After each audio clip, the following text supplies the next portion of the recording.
తాకట్లో ఉన్న మీ బంగారాన్ని విడిపించి ఆ రోజు ఆన్లైన్ రేటుకి కొంటాం. Sharma gold company. నమస్కారం, మీరు చూస్తుంది సుమన్ టీవీ. నేను మీ కీర్తి. రోజువారీ జీవితంలో మనం తెలిసి తెలియక అనేక మిస్టేక్స్ చేస్తూ ఉంటాం. దానికి సంబంధించిన పరిహారం ముఖ్యంగా ఈ చైత్ర మాసంలో చేసుకుంటే ఎలాంటి తప్పు మనం తెలిసి తెలియక చేసినా కూడా దానికి క్షమాభిక్ష ఆ భగవంతుడు పెడతాడంట. మరి ఏంటి ఆ రోజు మనకు తెలియజేయడానికి ప్రముఖ ఆస్ట్రాలజర్ బ్రహ్మశ్రీ నందిబట్ల శ్రీహరి శర్మ గురుగారు ఉన్నారు. నమస్తే గురుగారు. వాగర్థావివ సంపృక్తౌ వాగర్థ ప్రతిపత్తయే జగతః పితరౌ వందే పార్వతీ పరమేశ్వరౌ ఆదిత్యాయ చ సోమాయ మంగళాయ బుధాయ చ గురుశుక్ర శనిభ్యశ్చ రాహవే కేతవే నమః. శృంగేరి జగద్గురు పీఠాధిపతులకి కంచి పీఠాధిపతులకి నమస్కారములు తెలియజేసుకుంటూ కార్యక్రమాన్ని ప్రారంభిద్దాం. గురుగారు, మన నిత్యవారి జీవితంలో తెలిసి తెలియక అనేక తప్పులు మనం చేస్తూ ఉంటాం కదా. ఈ చైత్ర మాసంలో ఒక ఆస్పిషియస్ డే, ఒక ప్రత్యేకమైన రోజు ఉందట. ఆ రోజు గనక పర్టికులర్ పరిహారాలు పాటిస్తే ఎలాంటి క్షమాభిక్ష అయినా ఆ భగవంతుడు పెట్టేస్తాడంట. నిజమేనా గురుగారు? దీనికి సంబంధించినటువంటి గాథ కూడా మనకుంది. ఎందుకనంటే ఏదైనా కానీ మనకంటూ ఒక చరిత్ర ఉంది. ఆ చరిత్రలో జరిగినటువంటి ఆధారంగా చేసుకునే మనకు ప్రతిదీ కూడా ఆనవాయితీగా ఆ యొక్క ధర్మ కార్యాచరణ చేసుకునే అలవాటు మన యొక్క సనాతన ధర్మంలో ఉంది. దీనికి ఉదాహరణగా మీకు ఒకటి తెలియజేస్తానమ్మా. ఏంటి అనంటే, ఇంద్రుడు తన యొక్క సభలో అనేక మంది చేత కూర్చొని ఉన్నాడు. అందులో ఆయన దేవగురువు అయినటువంటి బృహస్పతి ఉన్నంత వరకు కూడా ఇంద్రుడు ఎలాంటి తప్పు చేయలేదు.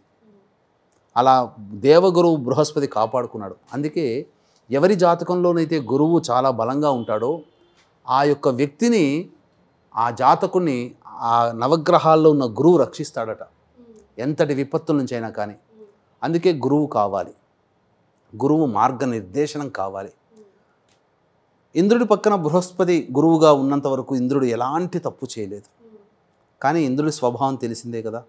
అయితే బృహస్పతి ఒకసారి నేను తపోభూమికి పోయి వెళ్తున్నాను తపస్సు చేయడానికి అని చెప్పి వెళ్ళాడు.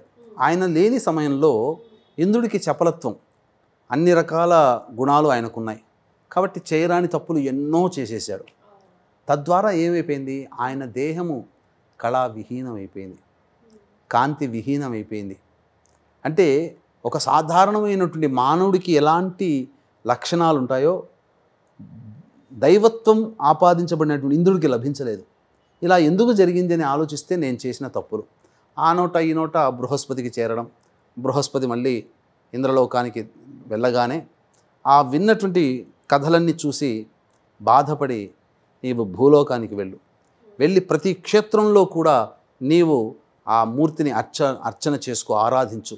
ఎక్కడైతే నీ యొక్క కళలన్నీ కూడాను తిరిగి నీవు సంపాదించుకుంటావు. కళ అంటే ఆకర్షణ, ఒక దైవత్వము, నీవు కోల్పోయిన శక్తులు అవి నీకు మళ్ళీ సంప్రాప్తిస్తాయో అప్పుడు నీకు ఆ క్షేత్ర మహిమ వల్ల నీకు ఆ కోల్పోయినవన్నీ తిరిగి నీకు లభిస్తాయని చెబితే భూలోకంలో సంచారంగా అనేక ప్రదేశాలు తిరిగాడు.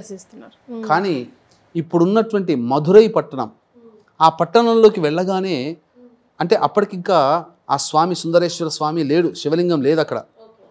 అంటే గుడి లేదు, శివలింగం ఉంది.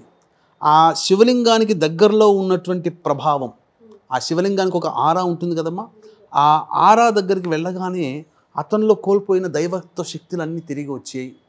అతను కాంతివంతంగా తయారయ్యేసరికి ఎక్కడ జరిగింది ఇంత మార్పు, ఇక్కడ ఎక్కడొచ్చింది, ఎన్నో క్షేత్రాల్లో తిరిగినటువంటి లేని మార్పు ఇక్కడ ఎలా వచ్చిందని చెప్పి చుట్టూ చూస్తాడట. చూస్తే మామిడి చెట్టు కింద శివలింగం కనబడుతుంది. ఓ, ఈ శివలింగ ప్రభావమే కదా అని చెప్పేసి ఆలోచన చేసి దగ్గరలో ఉన్నటువంటి సరస్సులో స్నానం ఆచరించి చక్కగా ఆ శివుణ్ణి అర్చించాడట. బంగారు పుష్పాలతో అర్చించాడట. ఆ అర్చించినటువంటి కారణం చేత ఆ సుందరేశ్వరుడు మనకు లభించడం జరిగింది. తరువాత అమ్మవారు, మీనాక్షి అమ్మవారు మనకు లభించడం జరిగింది. ఇలా అర్చించిన రోజు తన పాపాలని పోగొట్టుకొని తిరిగి తన యొక్క దైవత్వాన్ని పొందిన రోజు ఈ చైత్ర పౌర్ణమి. అందువల్ల చాలామంది ఇప్పుడు తెలిసి చేసిన తప్పులు, తెలియక చేసిన తప్పులు, ఇంద్రుడికే పాపాలు తొలగిపోయాయే, మనలాంటి మానవులకెంత. కాబట్టి మనలాంటి మానవులందరూ కూడా చైత్ర పౌర్ణమి రోజున కొన్ని పరిహారాలు పాటించుకుంటే మనం ఇప్పటి వరకు ఈరోజు వరకు తెలిసి చేసిన తప్పులు, తెలియక చేసిన తప్పులు, జ్ఞానకృత అజ్ఞానకృత రహస్యకృత, రహస్యంగా చేసిన తప్పులు అన్నీ కూడా పటాపంచలైపోతాయి. ఆ పరమేశ్వరుని యొక్క దివ్య అనుగ్రహం వల్ల ఎలా ఆచరించాలి, ఎలా చెప్పాలి, ఎలా చెయ్యాలి అనేటువంటిది మనకు శాస్త్రంలో చెప్పబడిందమ్మా. దీంట్లో భాగంగా ఈ చైత్ర పౌర్ణమి మహా అద్భుతమైనటువంటి రోజు హనుమత్ జయంతి. ఈ రోజున పురస్కరించుకొని సాయంకాలం 6:32 చిత్తా నక్షత్రం ప్రవేశిస్తుంది. చిత్తా నక్షత్రం పౌర్ణమి తిథి ఉన్నటువంటి సమయంలో సాయంత్రం 6:30కి మన పీఠం ఆధ్వర్యంలో ఈ సంబంధించినటువంటి హనుమంతుని యొక్క జయంతి కూడా ఆ రోజు కాబట్టి హనుమంతుని యొక్క పాశుపత హోమము, అలాగే ఇప్పుడు శని మారాడు, మొన్ననే మార్చి 29 రోజున ఉగాది ముందు. కుంభ, మీన, మేషరాశి వారికి ఏలినాడు శని, మిథున రాశి వారికి కంటక శని, అలాగే సింహరాశి వారికి అష్టమ శని, ధనుసు రాశి వారికి అర్ధాష్టమ శని, కర్కాటక రాశి వారికి మరియు వృశ్చిక రాశి వారికి యోగ శని, కన్యా రాశి వారికి దాంపత్య శని. వెరసి మేష, మిథున, కర్కాటక, సింహ, కన్య, వృశ్చిక, ధనుస్సు, కుంభ, మీన రాశుల్లో జన్మించినటువంటి వారికి శనిదోషం కాబట్టి ఈ శనిదోష నివారణార్థమై శనీశ్వర హోమము, అఘోర పాశుపత మంత్ర హోమము, మన్యుసూక్త పాశుపత హోమము అనేటువంటిది చేయించడం జరుగుతుంది. వివాహం కావాల్సిన అబ్బాయిలకి అమ్మాయిలకి కూడా హోమాది కార్యక్రమాలు జరపబడతాయి. ముఖ్యంగా ఎవరైనా కానీ వాహనాన్ని నడిపేటప్పుడు వాహన ప్రమాదాలు జరగకుండా ఉండాలి అంటే హనుమంతుని యొక్క అనుగ్రహం కావాలి. అందుకే ఆ యొక్క ప్రతి వాహన పూజ మొట్టమొదలు కారు కొన్నప్పుడు వాహన పూజ హనుమంతునికే చేస్తారు. రోడ్ సైడ్ కూడా హనుమంతుని విగ్రహాలే ఇలా ఆశీర్వదిస్తూ ఉంటాయి ఎక్కడైనా. అంతేకాకుండా కారులో కూడా హనుమంతుని చిత్రపటం పెట్టుకుంటారు. కాబట్టి ఈ హనుమంతుడికి సంకేతమైనటువంటి శంకరుంగలీమాల, కరుంగలి కాదు శంకరుంగలీమాల శక్తిపాతము చేసి ఆ రోజున చేసి ఇవ్వడం జరుగుతుంది. 30 మందికి అనుకున్నాము, చాలామంది ఫోర్స్ చేస్తున్నట్టు కారణం చేత 40 మంది వరకు మాత్రము ఇవ్వగలము. ఇది 2 రకాల మాలలు కలిపినటువంటి మాల, శంకరుంగలి మాల, శంగాలి కరుంగలి. కాబట్టి రాగిలో చుట్టి ఇవ్వడం జరుగుతుంది. అవకాశం ఉన్నవాళ్ళు కార్యక్రమ తదనంతరం కాంటాక్ట్ చేసి ఈ మాలని ఎలా పొందాలనేటువంటి విషయాన్ని కార్యక్రమ తదనంతరం కాంటాక్ట్ చేసి తెలుసుకోవచ్చు. ఎలాంటి పరిహారం చేయాలి అంటే వీలైతే ఆ రోజు హస్తా నక్షత్రం ఉంది, భద్రాకరణం కూడా ఉంది. కాబట్టి ఈశ్వరుడు ఎప్పుడు ప్రసన్నుడు అవుతాడంటే ప్రదోషకాల సమయంలో ఉన్నప్పుడు ప్రసన్నుడు అవుతాడు. కాబట్టి 4:30 వరకు భద్రాకరణం ఉంది కాబట్టి ఆ రోజంతా ఉపవాసం ఉంటే పర్వాలేదు. ఓకే. తదనంతరం కాలకృత్యాదులు సాయంత్రం 4:30 కల్లా కాలకృత్యాదులు తీర్చుకొని శివాలయానికైనా వెళ్ళొచ్చు, ఇంట్లోనైనా చేసుకోవచ్చు. శివుడికి అభిషేకము అర్చన చేసుకోవాలి.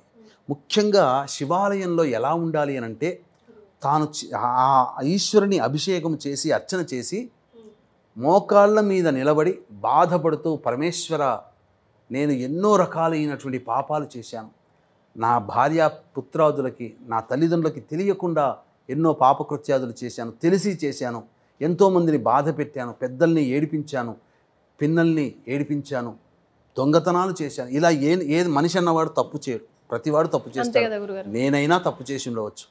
ఆ రోజున పరమేశ్వరుణ్ణి అర్చించుకునే విధానం ఏంటంటే మోకాళ్ళ మీద నిలబడి ఆ పరమేశ్వరునికి ఎదురుగుండా ఉండి తాను చేసిన తప్పులన్నింటినీ ఆ పరమేశ్వరునికి చెప్పి ఆ క్షమించమని ప్రాధేయపడుతూ, మనస్సు ఆర్ద్రమైనటువంటి హృదయంతో ప్రాధేయపడుతూ ఆ పరమేశ్వరునికి చెప్పిదే.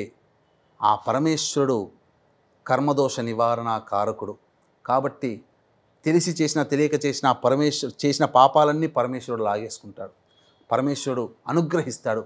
ఈ విధానమే ఇప్పుడు చర్చిలో అందరూ మోకాళ్ళ మీద నిల్చుకొని దేవుడా నేను పాపం చేశాను నన్ను క్షమించు అని చెప్పి వేడుకుంటున్నారు. ఎక్కడి నుంచి వచ్చింది?